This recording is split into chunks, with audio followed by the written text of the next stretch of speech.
Hello and welcome to episode 51 of Off the Bandstand. My name is Christian Wiggs. I am your host.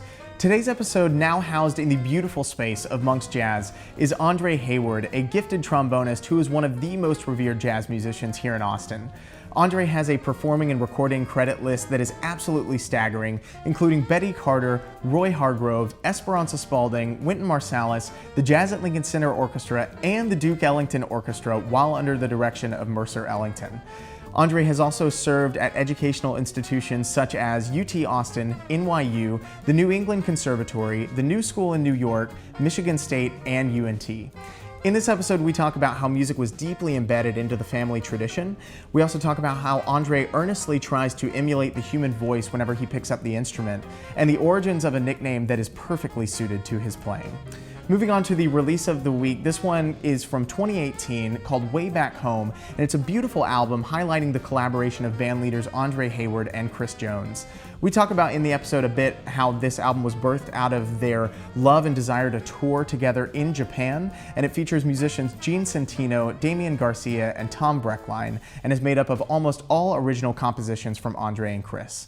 If you want to support Andre directly, you can go over to andrehaywardmusic.com. You can also go over to the Bandcamp where you can support this release directly, where musicians benefit most from their albums, which is andrehayward.bandcamp.com. And for all things Andre all the time, you can go to his Instagram, which is @AndreHayward.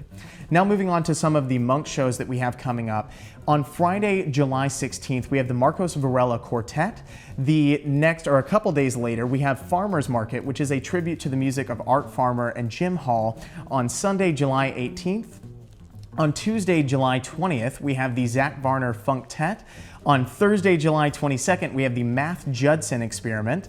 Then the very next day, on Friday, July 23rd, we have Elias Haslinger's Quintet.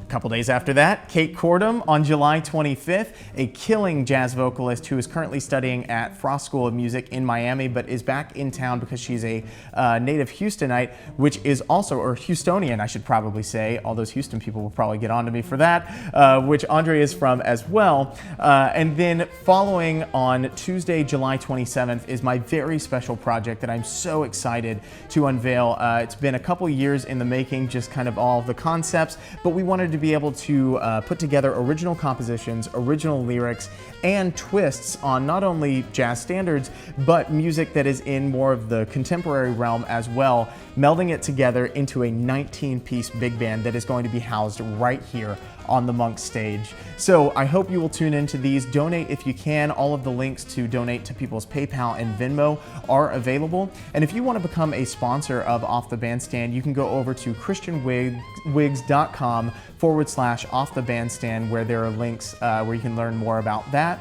And then if you want to get a physical ticket, so that way you can come over, a digital ticket, to come over to be here live in person in the audience at Monk's Jazz, you can go over to monksjazzclub.com and go to their events page where you can get tickets via Eventbrite and be a part of the magic that is happening here over on the east side of Austin, Texas. So that is all of the shows and all of the releases and everything we want to plug this week. Let's dive right into today's episode. Here is episode 51, Andre Hayward. This is Off the Bandstand.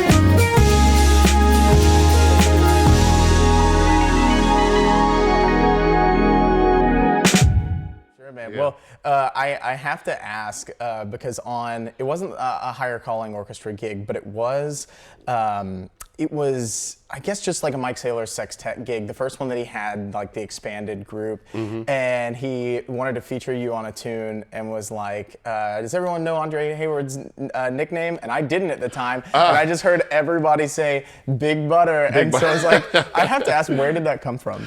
You know, actually, Wynton Marsalis. Really? Okay. Came up with that name. And I don't know, somewhere in one of our concerts, he just that name just popped up. Okay. I think he had me featured on a ballad or something like that. Okay. And like we call him Big Butter because of his tone, and so that just became a long-standing nickname. Yeah. Yeah. Very cool. I have another nickname that I'm not going to reveal from my family, but that's like the after hours episode. Yeah, we'll talk about that later. Right. Yeah. People have to come to the Monk shows in order to find out that nickname off camera, off the record. Off the record. Well, man, like I don't like to usually have lots of notes on these episodes, but I do want to like reference just a couple things that I wrote down so I don't forget about them. Okay. But you know, I'm going to sound like a broken record when I continue to say this, but you're kind of this epitome. And again, I told you like as we were getting all set up that like you're so humble, you would never, you know, be like, oh yes, but like Adrian kind of refers to a lot of the people in this town as like an embarrassment of riches, and I can't think of anyone that more like encapsulates that like moniker than you. Just like, again, I was looking up all of the different things of your career and all of your like opportunities, and opportunities feels like a disservice like of a way to describe it, but really, I mean, it feels like everything has been such a linear, just like straight up. Like I was telling you, sometimes our careers feel like they go up and then they slightly come down a little bit, we get knocked down a peg and then they go up, and then but following all of the different things throughout your, you know, late teens into 20s and 30s and so on, it feels like it's just been like straight up. Like how do you perceive it? Yeah, I you know, when I go back and trace some of the things that I've done over the years, I consider it much a blessing, you know, to have these opportunities. And I don't know, it just seems like just things just kind of fall in place in a way that's kind of unexpected at times. You know, all you can do is do the work and you know, put the time in and be prepared for those situations. And I think the best thing is just to remain visible. And nowadays we have social media, so you know, we're able to connect with people a lot faster these days. You know, whereas you know, back in the 90s when my career started, you know, a lot of it was cold calling and you know, picking musicians' brains and letting them know that I'm here, that kind of thing. But I think about my kind of the start of my career, or one that started my career was Roy Hargrove. I met him when I was 19 years old, and I was at school at Texas Southern at the time. My goal was to be a band director. You know, I went into the music education thing, and our jazz band went to Dallas to perform at this collegiate high school festival. Of course, you know, Roy's from Dallas. From the Dallas area. So they invited Roy's quintet to perform. Prior to hearing Roy live, I had heard a record of him that he was on Bobby Watson. And Roy may have been 17 on this record. Man, that's crazy. 17 on a record. So man, he immediately captured my attention because I grew up in church, grew up playing gospel music, and he was the first one that I heard to ever, on a trumpet, sound like a gospel singer to me. And so that really captured me, and I think I even started copying some of the solos on the record. Yeah, but hearing him live and meeting him in person was even more magical. Well, like even that, and I want to get to that, but before I want to know about like kind of that growing up, because here's another thing that I didn't realize at the time that then we found out together at the last gig we did a couple weeks ago, and then just this morning we were talking about that we're both from the Houston area, and I guess you're from Houston proper, I'm from Lake Jackson. But I'm so curious about you growing up in church and like where because I know there was something about your uncle who kind of started introducing you to like expanded harmony, but tell me about coming up. Oh man, well, to be honest with you, it really started with my parents. Really? Okay. You know, my dad played piano and organ at my uncle's church for many years, Greater Community Missionary Baptist Church in Houston. And my uncles and aunts sang. They had a group called the Hayward Singers.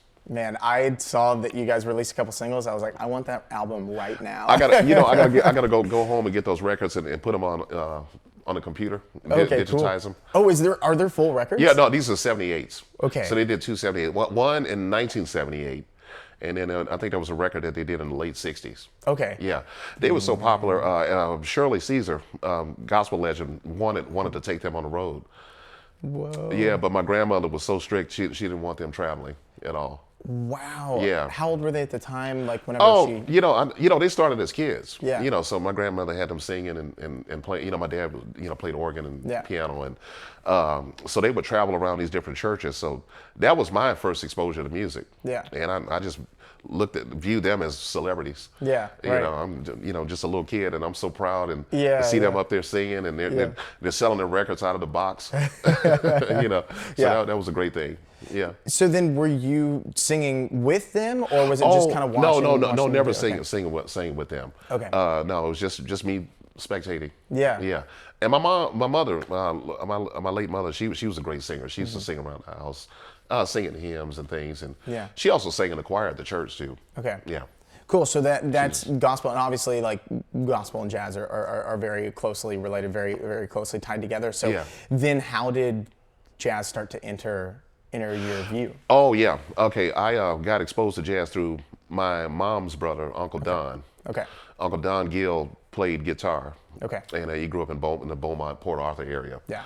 So I think he also went to Lamar University. Okay. And so he played around that area. It actually was more like a jazz funk band. Yeah. And he would come around a lot, and my dad had a television shop, so my Uncle Don would often come to my dad's shop and work. Okay, gotcha. And so we always kept the piano and guitar at the shop. Yeah. And so Uncle Don would pick up the guitar, and I would sit and listen to him play. Yeah.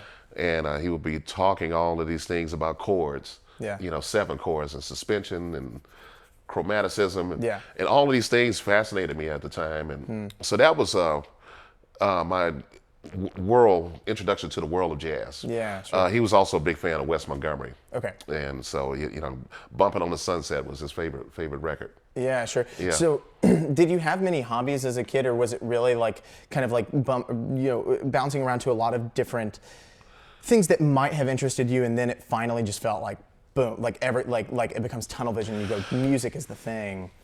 I think I had hobbies. Maybe the typical hobbies. I used to like reading comic books. Okay. Yeah. Shazam. Okay. I was Cool. a big fan of Shazam. Yeah. And I'm still a big Peanuts fan. I'm a big kid. Very cool. Yeah. Yeah. So then, whenever you were getting introduced to jazz, like what, if you remember like that kind of visceral feeling? Because I remember, and this is gonna sound, funny that you talk about comic books, is that I always felt like listening to orchestras as a small child or whatever, because my grandmother would take me to like the local symphony orchestra or something and listen to something. And at first I was like, oh, this is dumb, whatever. And then I just became entranced, because I think it was like kids usually go, vegetables or classical music, and they go, oh, this is like old people stuff, whatever. We don't want to do that. We want to eat French fries. McDonald's making an appearance again. No, we want to eat French fries. We want to do like all these things, read comic books. But then I started to feel like, especially being very early introduced to musical theater, I started to feel like it was this entire world that could not be described by words, and it was like this thing where it finally felt like it was larger than life, and like everything else was kind of black and white. And as soon as the music would start, and as soon as we were starting to live out these alternate personalities through musical theater and have music be an integral part of that, everything became in Technicolor. So do you have any sort of like visceral memory of that, where music just kind of like was an explosion of color, or was it just something where you were small or like slowly kind of grasping onto these little things? Even before I picked up an instrument, I was fascinated with music, because we had records around the house. Sure. And right. my dad always had gospel or grew up in the '70s, so a lot of the '70s R&B and stuff was played around the house. I didn't get into jazz until my uncle Alton gave me his collection. Okay.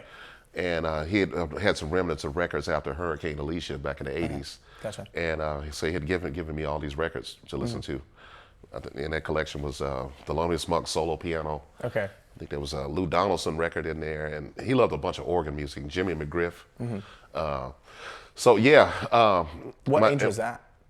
I want to say 14. Okay. 14 when that happened. But prior to that, my dad was always listening to gospel, or we'd be listening to some of the R&B and the soul music at the time. And also, my dad also liked country music. Okay. So I got exposed to country music early Yeah, on. very cool. Yeah. All right. Yeah. Well, then, so kind of moving past that and going into, because I know for a time you went to HSPVA, and then is that kind of where, like, the discipline of starting to focus on jazz was, or was that before or after? You know what? I think it was actually before. Okay. And I want to say it was my 7th, 8th grade year that I started becoming more curious. Okay. Because I had a great band director at Holland Middle School in Houston, Bob O'Neill. My 6th grade year, I had Leon Schreiber, and Mr. Schreiber was just retiring, and so Bob O'Neill stood in his place in my 7th grade year. Bob played lead trumpet with Maynard Ferguson. That is a I'll never forget. The first day we're playing his pep rally tunes. So it was the theme from Miami Vice. Okay. Yeah. And so he plays the trumpet part up an octave. Screaming. And so man, everybody's like just in awe. You know? Going so I just crazy. wanted to just be around him all the time. Yeah. And Mr. O'Neill would always play these Maynard Ferguson recordings, and he was the first one to show me about modes and. Okay. Never forget, it was Dan Hurley's book, Scales for Jazz Improvisation. Yeah. So that's what got me curious. Yeah, very cool. And you started doing 2 different instruments, right?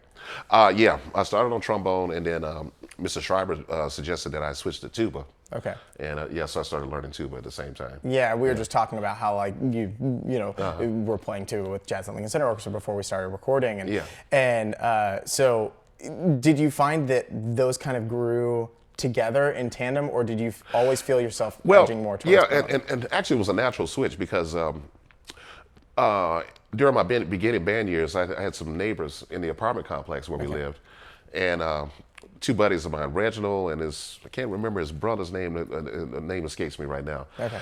So we all used to meet over at the tennis court and practice. Yeah. So, Reginald was already an intermediate or advanced band at the school.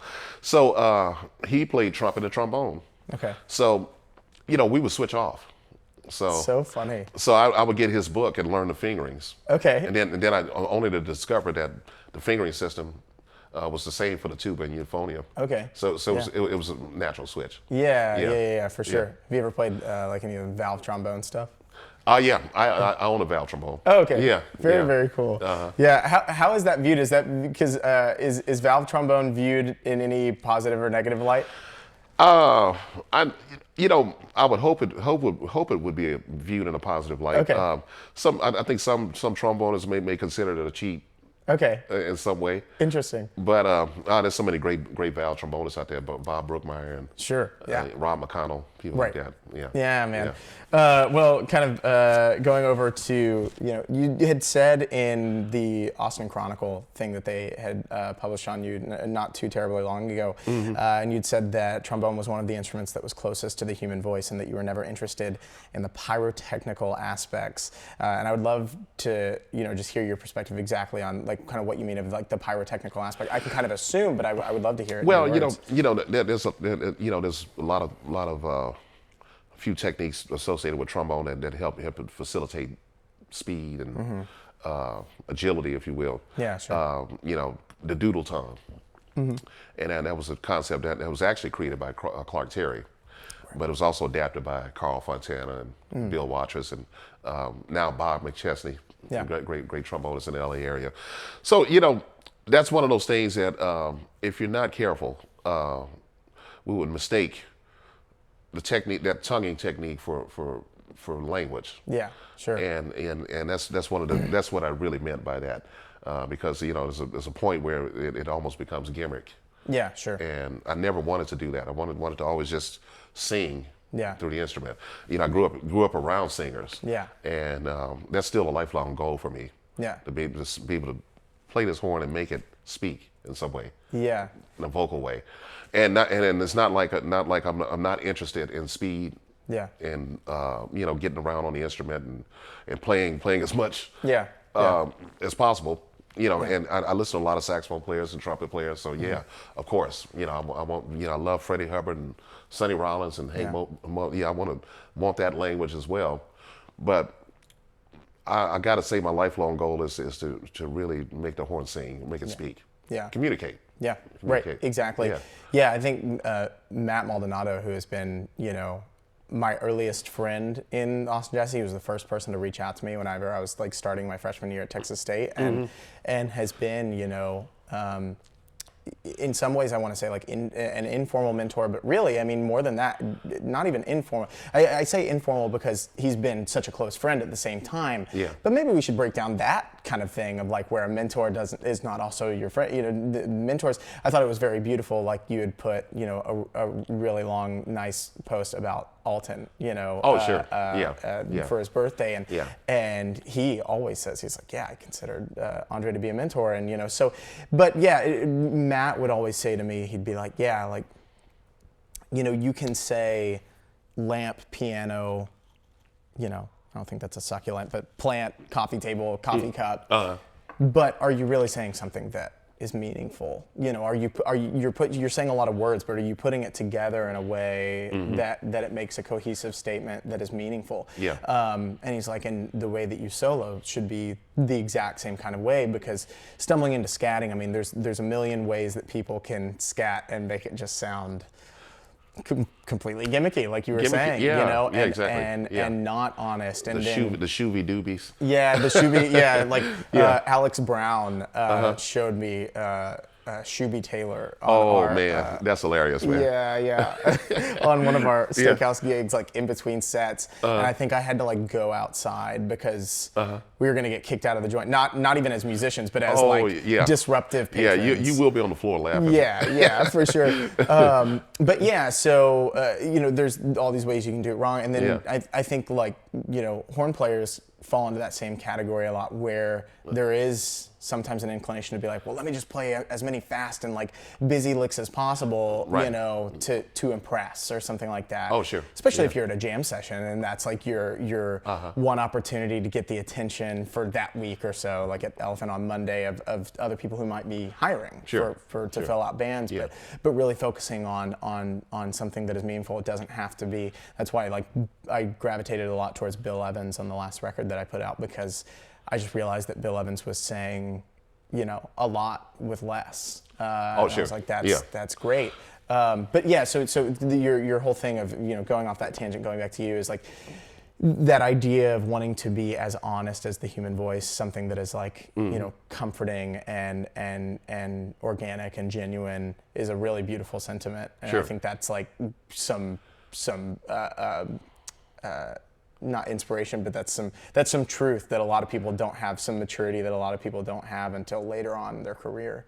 Yeah. And you know, and like, you know, when you're young and trying to develop it, I don't think there's anything wrong with that. Yeah. And like you said, even in a jam session setting, you know, guys are, you know, trying to find it. Yeah. Trying to find it. And I think it's, you have to evolve into that as you mature into the music, you know. Yeah. I'm still trying to get there.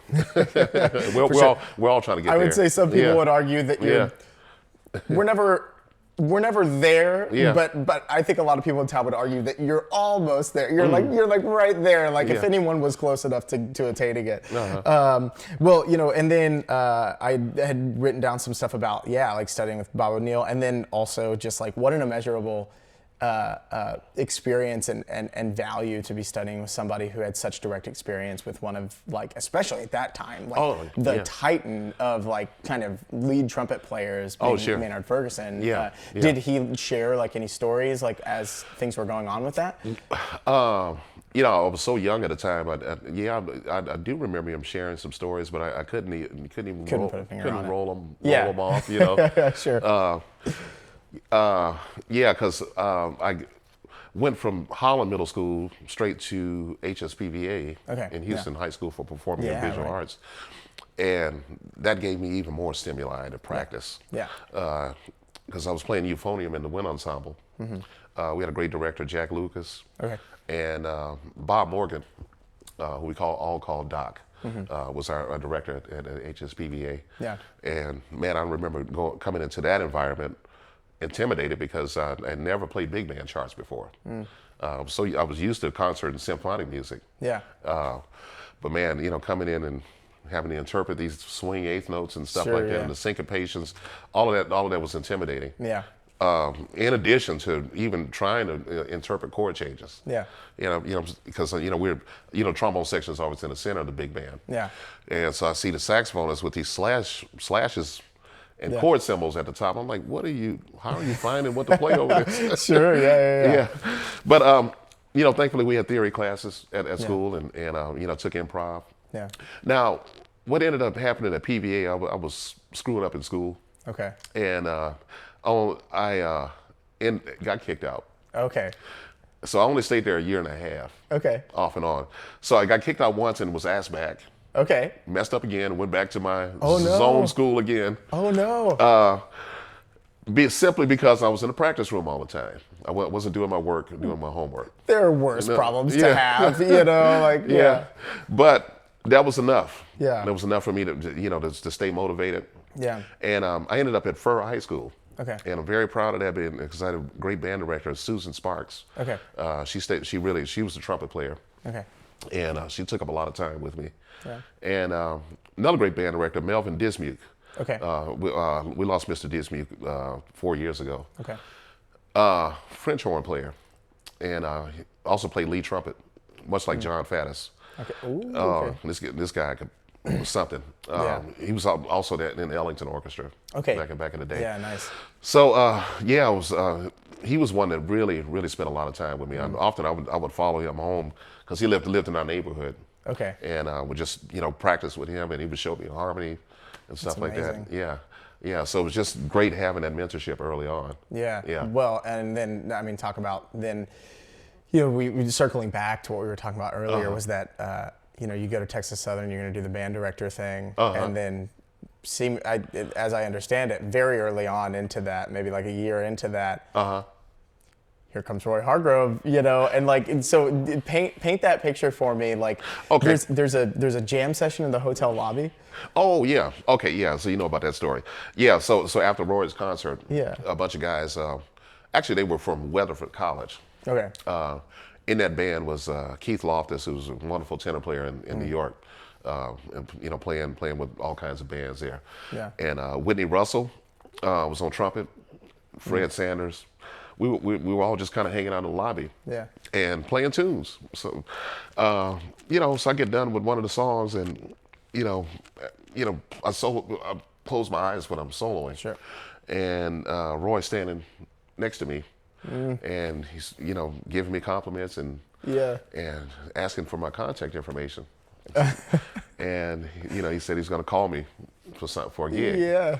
I'm like, man, this is not going to happen. Yeah. I'm 19 years old. I'm still trying to get it together. Yeah. So lo and behold, 2 months later after that festival, my sister gives me a message. Roy's manager, Larry Clothier, calls asking me to come to Madrid, Spain. What? So that was my first gig. Damn. Very first professional gig. Whoa, that is insane. So was it a one-off, or were you on a tour? It was just that was more or less a one-off. Okay.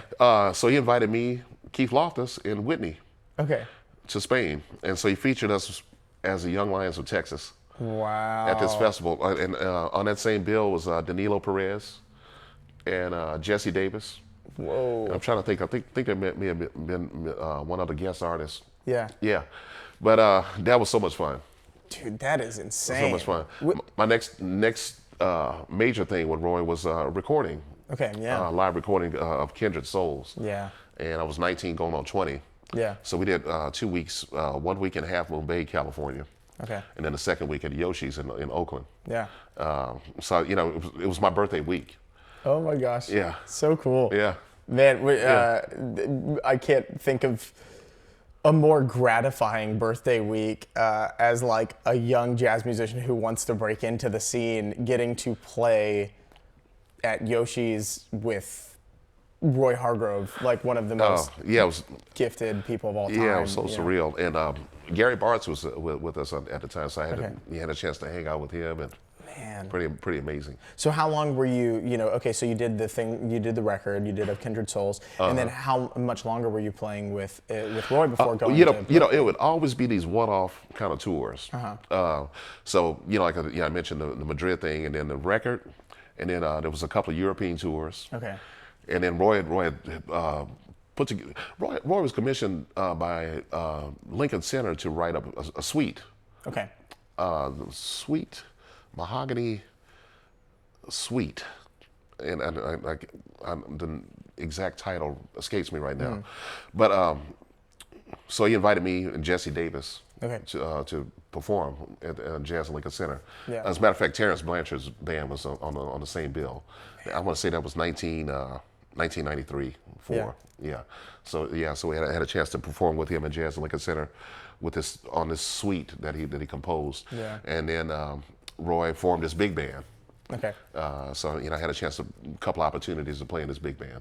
As well. Well, okay. So you were at Lincoln Center doing that. Was that kind of almost a little foreshadowing, like the first introduction to, like when was I have to assume at that time he was in charge of the Lincoln Center band, right? Yeah, that was kind of Jazz at Lincoln Center in its infancy stages.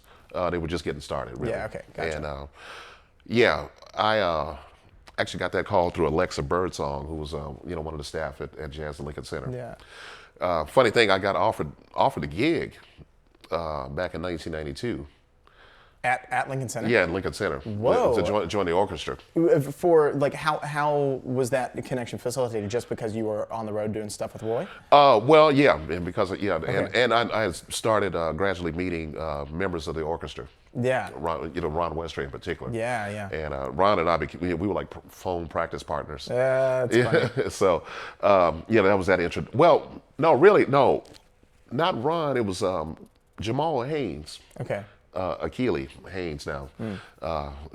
He played trombone at the time, but man, this guy's like a multi-instrumentalist. But anyway, he and I were practice partners too. Okay. And I think it was Achille that told Alexa about me. Got it. But actually, I was living in Dallas at the time. Okay. And was already working with me and Whitney had become roommates, the trumpet player.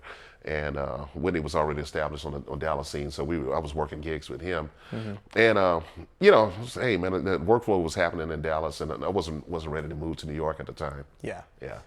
So then you get off kind of these tours with Roy, and then I know at some point you went up to Berkeley, which then led to the Duke Ellington Orchestra, if I'm not mistaken. Yeah, the Berkeley thing came after. Okay. Yeah, because I got offered to tour with Duke Ellington Orchestra through late great trumpet player Barry Lee Hall. Okay. Barry's from Houston, from the Houston area. Actually, one of the last masters of plunger trumpet. He was around when Duke was alive. Yeah. And I got offered that gig in '95. Okay. Yeah, and that was a tour with vocalist Marion McGovern. Okay. Yeah, so I was subbing for Raymond Harris, was a trombone player, and Raymond had asked me to sub for the bands. Man. Yeah, that was a great experience. How long was that tour that you did with that tour lasted for about a year. Okay. Yeah, Mercer Ellington was conducting. Right. And so I spent a year and a half with Mercer, and then he passed away. Yeah. Yeah, and that's just, again, like because how old were you at this time?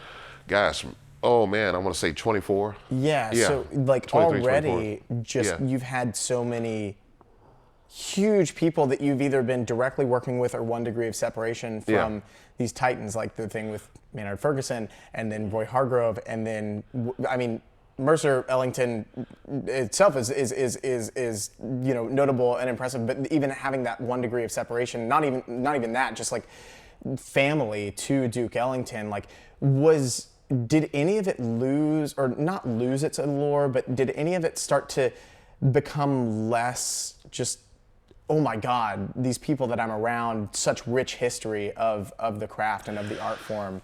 Was it new and exciting every single time, or did it start to become like, oh no, these are just the cats and this is the family of people and it's all? Well, no, it was every day was exciting for me. Yeah. Because it was always a learning environment. just being on the bus with some of the guys. You know, I think about Tommy James, who played piano in the orchestra, and we used to sit and talk about music. Tommy was one that he would always suggest to. Yeah, I think I'd asked him about repeating yourself in a solo, and he said, you know, write an etude, you know, or write a couple of choruses or rhythm changes, and notice the areas where you're repeating yourself. You know, I was like one of those kind of lessons. Or you sit with Art Barron, who's one of the great masters of plunger trombone, and he's giving you a lesson in how to play the plunger. Oh, wow. Or I'm picking Charlie Young's brain, you know. So yeah, it was just a great experience overall. They're writing you invoices for the lesson on the bus. Yeah, you know, they're like, all right, cut the check. Yeah, I'll never forget one gig we had in Biloxi, Mississippi, and the great Johnny Coles was a sub in the band. I don't know if you ever heard of Johnny Coles. He did some records with Herbie, and he's had a couple of records out on Blue Note. Okay, but I called Johnny's room. I said, Johnny, I would love to get a lesson with you. Yeah. And before the gig, he took up 2 hours with me. Whoa. And that was the greatest experience. Yeah. Yeah, I learned so much from that. That's insane, man. That is just crazy. So then you're with this band and you're on that tour for a year. Was it just right on the heels after, whenever you got the call for the Lincoln Center Orchestra? No, you know, there were several events because I had spent some time with Betty Carter.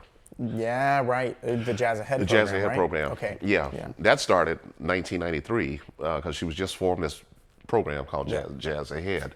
And she would bring 20 musicians from all over the country. And, you know, we were all required to write. She wanted to make sure everybody composed. Wow. So we spent a whole week at Brooklyn Academy of Music rehearsing. Rehearsals were from 11 to 6 every day. Whoa. Up until the weekend, and then we have our concert. Yeah.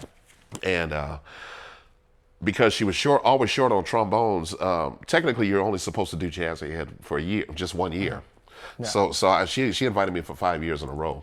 Whoa. Yeah. See, like I can understand like being short on trombones and asking somebody, you know, being like, okay, I need to fill spots or something like that for maybe another year, but 5 years, that's like I like this guy. He's gonna keep coming back. Yeah, type vibe. It did turn into that kind of thing, and I did my second major record with her.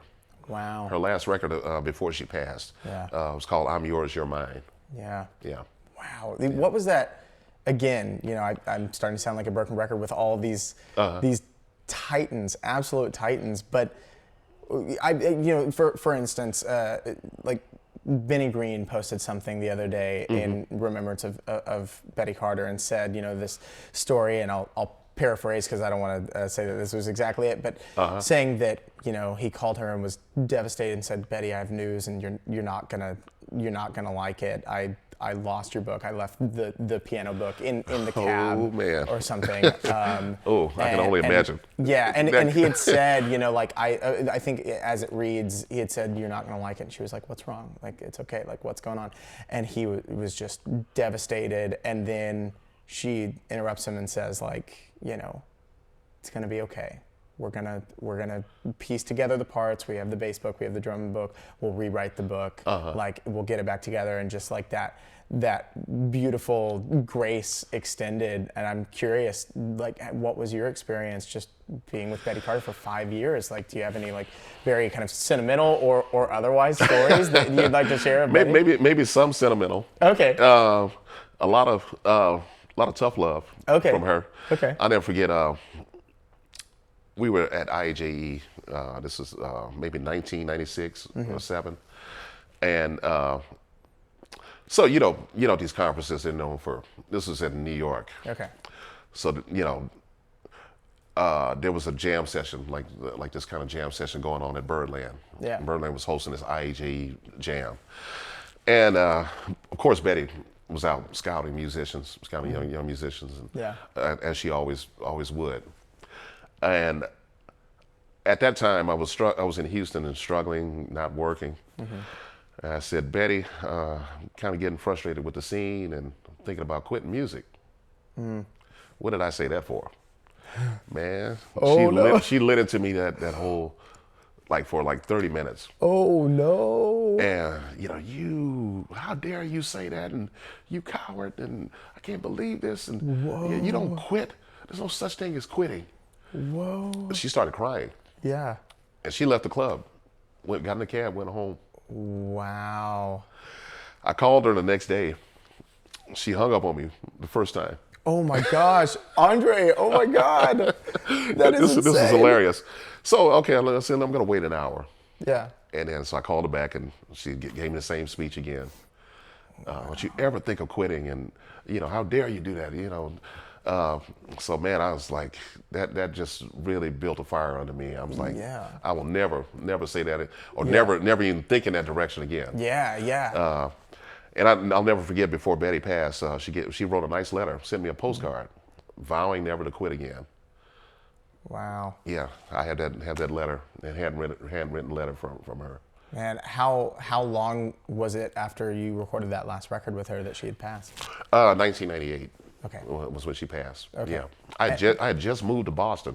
Okay. And did my final jazz ahead with her, because she had moved from Brooklyn Academy of Music to the Kennedy Center, and now hence Kennedy Center is taking it over. Jason Moran is running the program now. Gotcha. Yeah. Wow. Yeah. Talk about another immeasurable experience. Yeah. Wow. Yeah.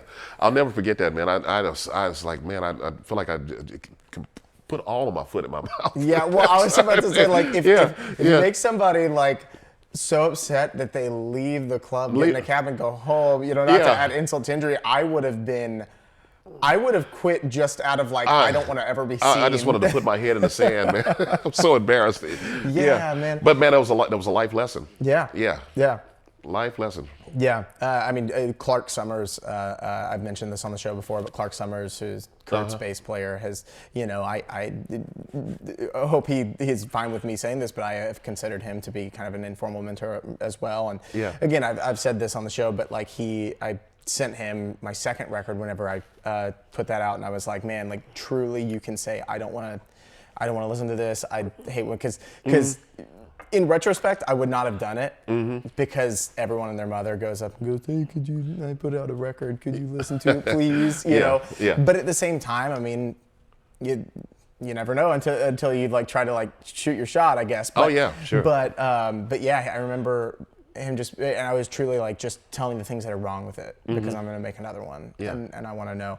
And he sent me back this like 6-page letter, email, and it was just all kind of philosophical stuff. Like one tiny 3-sentence paragraph was about like the record itself, and then the other stuff was like, what are you doing? Like not in a like you're doing something wrong. Like, what are you doing? Yeah.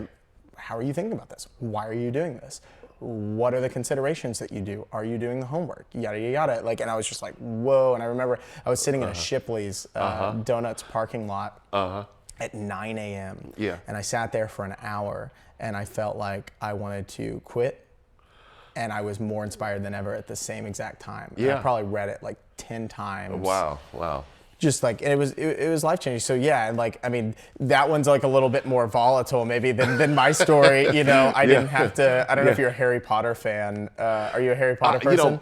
I haven't watched them. Okay, really. Okay, gotcha. Sorry not to out you on camera. Yeah, sure. It's a very enthusiastic fan base. But yeah, there's like a scene where the letter starts talking, and it's like I can't remember what it's called, but it's a certain type of letter in the lore of Harry Potter where it's the voice of Ron Weasley's mom just like screaming at him in front of everybody in the Great Hall, and he's just like mortified. So again, like kind of different scenarios. But sure. So then following that, kind of going off of like a memory that might be tumultuous, going off of that, then you finished with the Jazz Ahead program, and is that when you went over to the Jazz at Lincoln Center? Yeah, because at that time I was living in Boston, and I got a scholarship to Berkeley.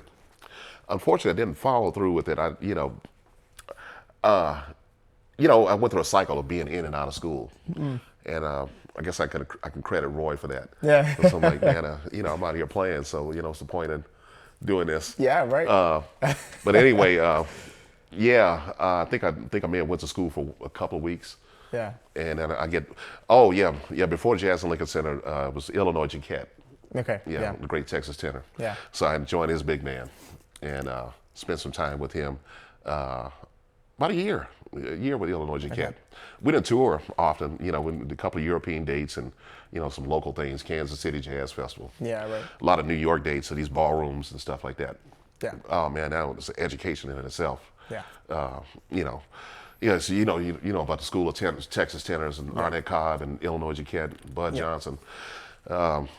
We would rehearse at his house in the basement, and he lived in Queens. Okay. And 8-hour rehearsals, and Jacket was something, man. Yeah. Just to hear that tone right front and center, like that.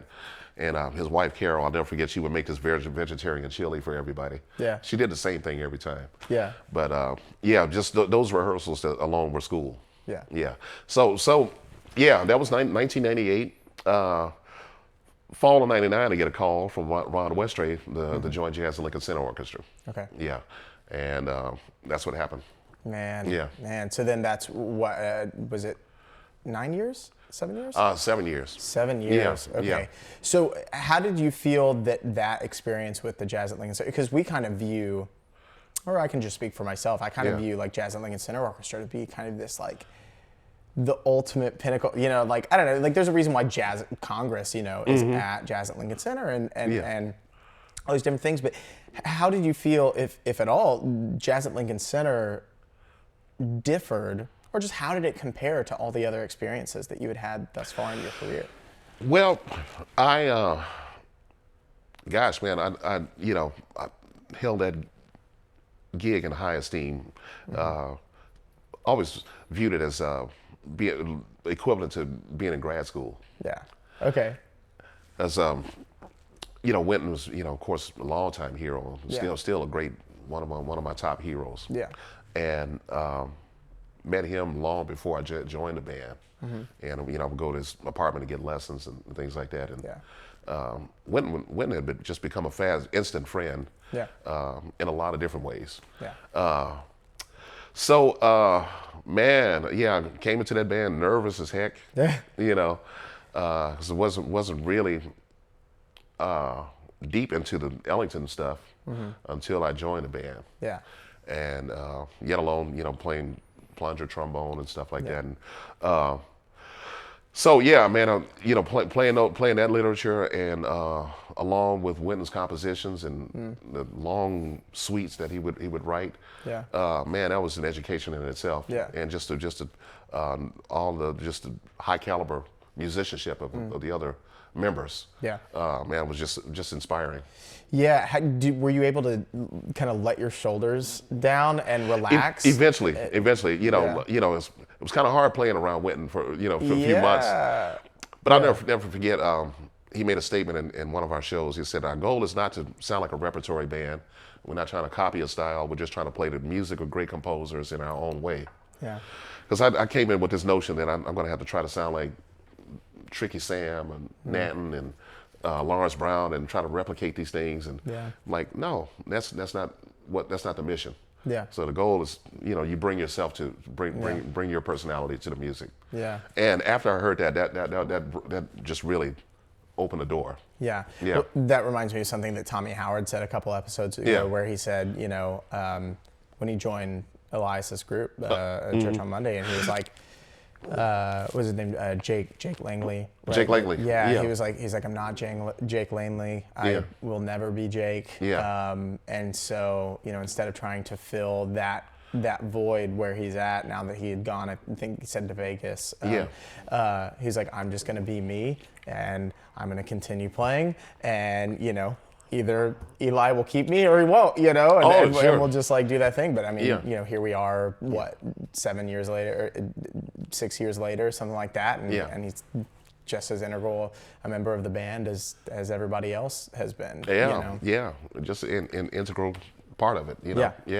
For sure. Yeah. Well, let's see. I had something that I wanted to ask. One of the last things that I was going to ask on the Lincoln Center band is, do you have any like standout memories of that time? Because I'm sure Lincoln Center Orchestra toured all over the world. Were there any specific places that really stood out to you or memories? Oh man, that's some beautiful memories. Gosh, man, so many of them. My first tour was China. Okay. Yeah, we did China. I never forget. On our day off, we all went to visited the Great Wall. Oh, cool. It was nice going up. Man, my legs were stiff coming down. Really? Okay. Yeah, and pretty scary. I'm already scared of heights. Yeah. But that was an adventure in itself. Yeah, so cool.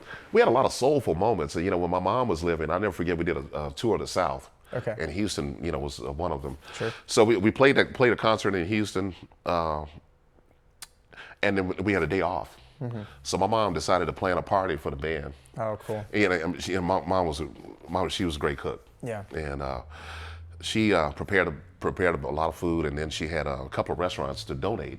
Oh, cool. Including Luby's. Oh, wow. Okay. And Hardin's, what's that? Harlan's Barbecue. Okay. They contributed. So she found a little room at the Howard Johnson. These little those what do you call those?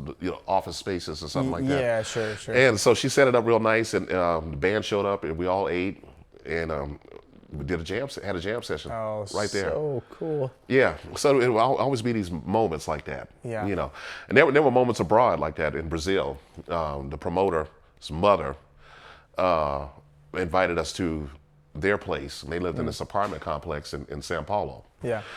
And there's this traditional dish called feijoada. Okay. And it's like, if you think of New Orleans red beans and rice, yeah, it's the equivalent. That was black beans with nearly all the pig. Ooh, Andre, I didn't eat breakfast. I'm hungry now, man. Oh man, this meal is so heavy. You gotta rest afterwards. And she made this big pot of feijoada for everybody. Yeah.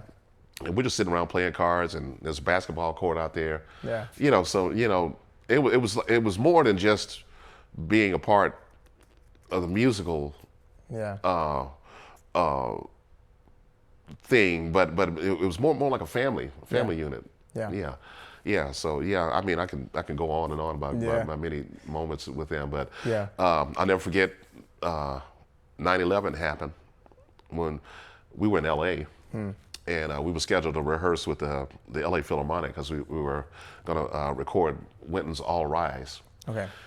And my mom called me at 6 a.m. and tell me about the buildings. Oh yeah, because you were in LA, so that was 3 hours. Yeah, we were 3 hours behind. And, gosh, a whole lot to turn the TV on and see this, disaster, happening. And so we had a day off, that whole day, but never forget that. Yeah. Right. Yeah. After the Jazz at Lincoln Center kind of experience, then you go on to SF Jazz Collective. Oh right? yeah, SF Jazz. Yeah, so I spent 2 seasons with SF Jazz. Yeah. And this is a concept that was kind of shaped and molded by Joshua Redman. Yeah. And that was 2006. And then I also did 2007 with the band. Yeah. So I left Jazz in Lincoln Center summer of 06, and I joined the SF Jazz Collective. And now here's an opportunity to play in a smaller setting, to stretch out more, and write. Yeah. Another beautiful environment. Joshua Redman, Nicholas Payton. My cousin is Eric Harlan. Okay. Yeah, we're cousins. Whoa. Frank Lacey. All of us are related. Greg Tardy, okay, saxophonist. Hey. Yeah. Miguel Zenon, Bobby Hutcherson, great Bobby Hutcherson, Rennie Rosens, Matt Penman. Okay. And so that was a great experience. So I did two records with that group. Yeah. Because the whole mission was to play music of great composers. And so that year was Herbie Hancock. Wow. In addition to that, we got commissioned to write our own pieces. Yeah. So there was like a double record. Yeah. And then the second record was Thelonious Monk. Okay. In our originals.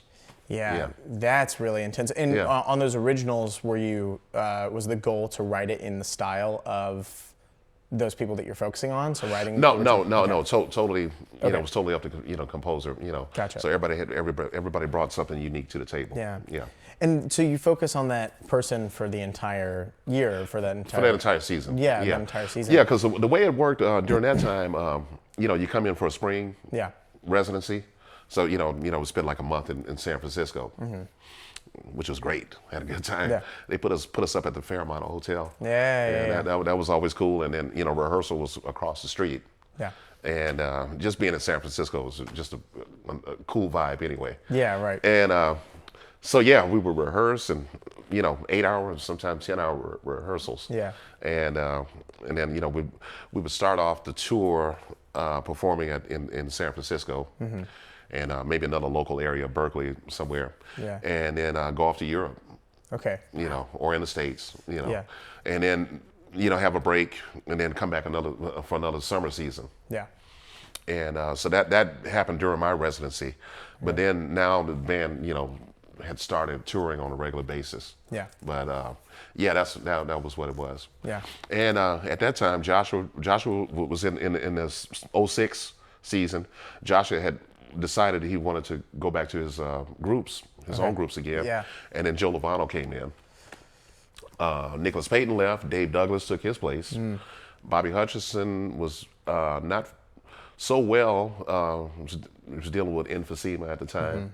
He would have his wife. Bobby often traveled with an oxygen tank. Okay. So he had trouble breathing. Yeah. So he had to leave the band. So Stefan Harris took his place. Okay. Yeah. But he Still had heavy people alone. to It was fill still just as great, having those guys. Yeah. And in a way, how you had likened the Jazz at Lincoln Center Orchestra to grad school, I almost feel like, focusing an entire season on one, great or one great like titan of the music, that's that's a school in and of itself, right? Oh, sure. You're focusing so much, concentrated on one. Man, let me tell you. First of all, I learned so much about ensemble playing and blending, playing in a trombone section, and learned a lot of harmonic concepts from different players, different members. Wes Anderson and Rodney Whitaker, we would always be talking about music, and I was always picking people's brain. But it wasn't until I got into the Jazz Collective where I really started getting deeper into learning how to deal with changes and things like that, and just having that opportunity to play more. Yeah, right. Was invaluable. Yeah, for sure. Yeah. So then, kind of returning home, and I had kind of wrote down one of the most remarkable things that I find about you is that, like, again, I said this earlier, is like you're easily one of the most humble people I've ever met, especially in the jazz community, and you have the resume list where you could be an ass and everybody would be like, okay, he can be that way because he's got the rap sheet for it. But I feel like a lot of people just all around naturally gravitate towards you, and especially we hold you in our Austin scene, our Texas, Houston scene, as kind of one of these, father like mentors of a lot of people. Like everyone's like, when you walk into a room, people are like, oh cool, like Andre's here. Like you give the essence that everybody can relax, but still we're like, whoa, like some heavy stuff's about to go down, like on the bandstand. But then you also are, attracted to, and then these people are attracted towards you, are local heavyweights like, Elias and Ray Young and Ephraim Owens and stuff like that. So I got to say, I moved back to Houston from the East Coast in 2008. Yeah.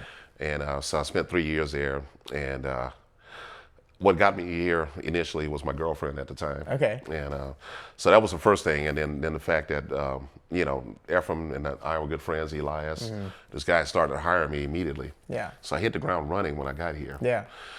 And I got to say, Austin is the best move I ever made. Really? Okay. Yes. Yeah. I just absolutely love being here, and some of the greatest music. I met some of the greatest friends and greatest musicians here in town.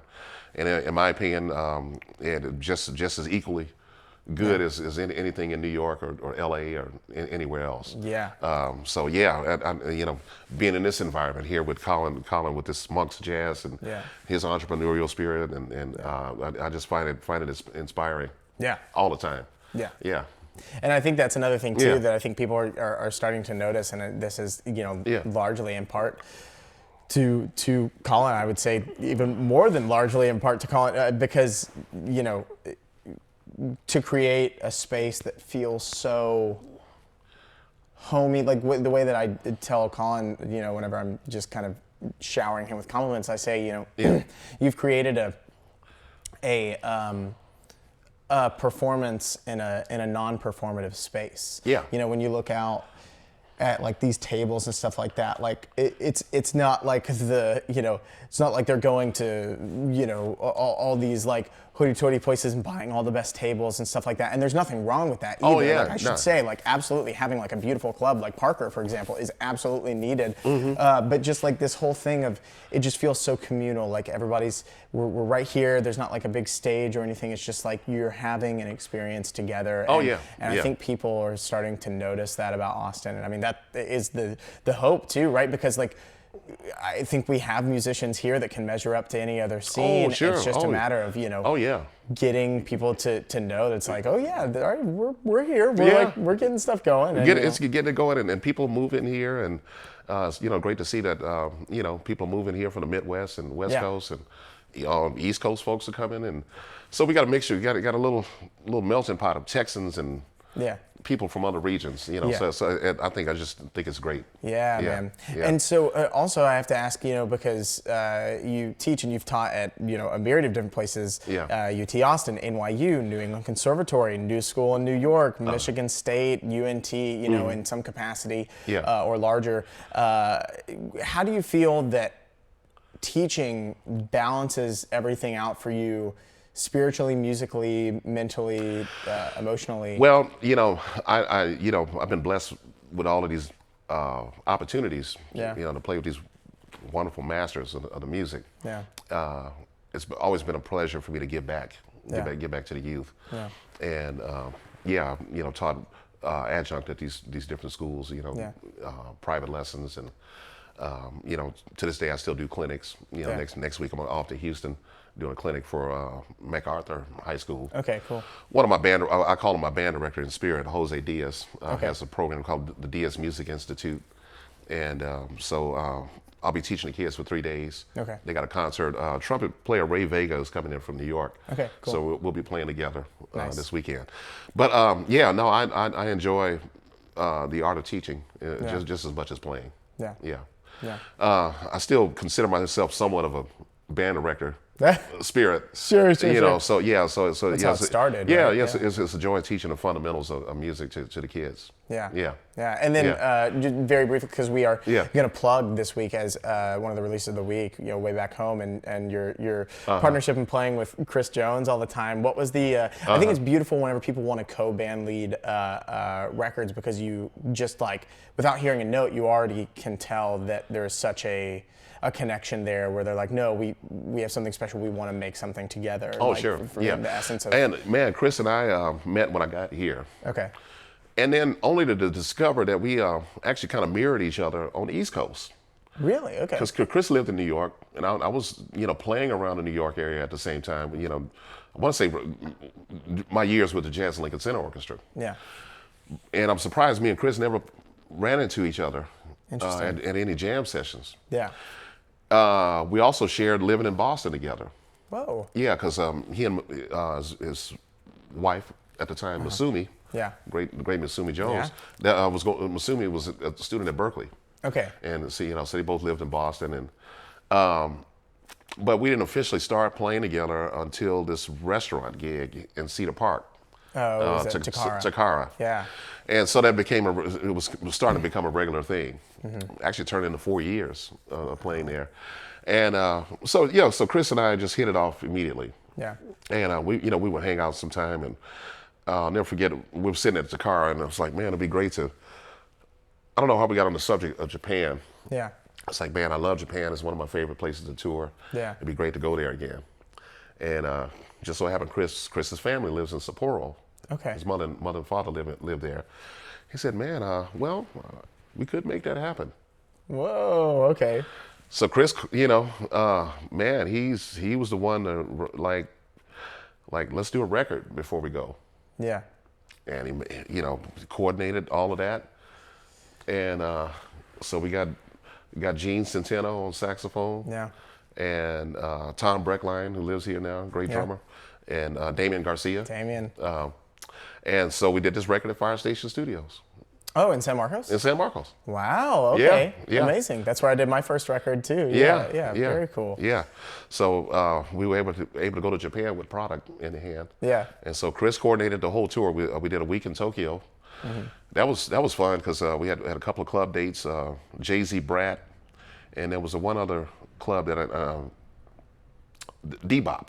Okay. The Bebop bar in Japan, and we did clinics for some students. That was great. Man. And I was able to do private lessons. Thankfully, there was a music store that allowed for me to teach classes. Yeah. That had practice rooms and the whole thing. That's very cool. That was a great tour. I'm very memorable. I really want to go back. Yeah, I was about to say, now hopefully now that things are opening up, you guys can do, And I love Japanese food, so like anytime I go to Japan, Well, I love following you on Facebook too, because I'm like, man, I want the Andre Hayward cookbook. Oh, the cookbook. Like, you're always posting like the most delicious looking stuff on. I cook. I love to cook. Yeah. I enjoy cooking. Yeah. Oh man, cool. Well, Andre, I want to ask you just a couple last like closer questions. One of them is if there's a record that you would suggest to people to go out right now and listen to as soon as they finish this episode. Could be your favorite of all time, could be what you're listening to this month, could be just something that has stayed with you for many years. What would you suggest people go listen to? Oh man, I would say without question, Ahmad Jamal. But not for me. Okay. Yeah. That record. Yeah. It's a lesson in space. Yeah. Yeah. Learning how to use silence in music. Yeah. Yeah. Wow. Okay. And it's one of the most swinging records out there. There's many of them, but that's one of my favorites. On my drive home, I'm definitely going to put it on. Yeah. Great. And then the last question, what we end every Off the Bandstand episode with, and it's my favorite. I love these questions. I love these stories. Is we all have gigs from hell where things go totally sideways. Can you think of, from any number of your vast experiences over your career, can you think of a significant or particular gig from hell? Man, maybe a couple of them like that. You can share a couple. We got time. Oh man, what can I think of? No, I can't think of any gigs. I can think of travel from here. I did a period with Clayton and Hamilton Jazz Orchestra. Oh, whoa. Okay. See, I didn't even know about that. Yeah. The surprises keep coming, man. I'll never forget. We were on a tour bus on the way to Switzerland. Yeah. Swiss Alps, like 10,000 feet. What is it? Altitude. Something like that. Altitude. Yeah. And man, we're driving on this windy mountain, and everybody's scared to death. Yeah. And there's hardly any railing on this thing. And I'm like, man, this bus is gonna tilt over anytime. Oh God. I'll never forget that. That was one of the scariest rides. Yeah. Yeah. Oh man. Yeah. Any other crazy travel stories? Travel stories, well, other than just like the typical being stuck in traffic. Yeah, sure. I'll never forget. Well, I was on tour with Jazz at Lincoln Center. Yeah. And Seoul, Korea. Okay. Yeah. I think we were stuck in traffic for like 3 hours. Dang. Because we arrived, we got to the airport about 5 o'clock. We didn't get to the hotel until maybe 10 p.m. Okay. And it was just enough time for us to go get some food. But there was some other funny stories because a bunch of us were having some cocktails on the bus. Yeah. So we made the best of it. Yeah. Oh, sure. Well, what else are you gonna do? You know, at that point, none of you guys are driving. You got a driver. Like, do your thing. No worries.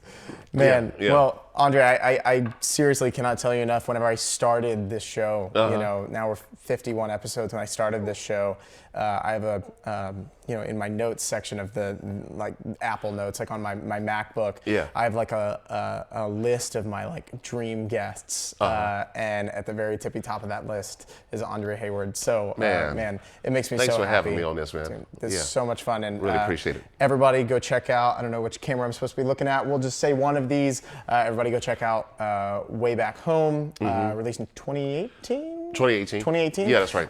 Do you have any physical copies that people can buy? I don't have any physical copies. However, it's being sold on Bandcamp, so you can go to Bandcamp/Andre Hayward. Okay, perfect. We'll put that link down. And then your website is? Yeah, well, I have a couple of sites, but you can join my mailing list at andrehaywardmusic.com. Perfect. Yeah. All right. Andre, thank you so much for being here. I Thanks. appreciate it, brother. Appreciate it.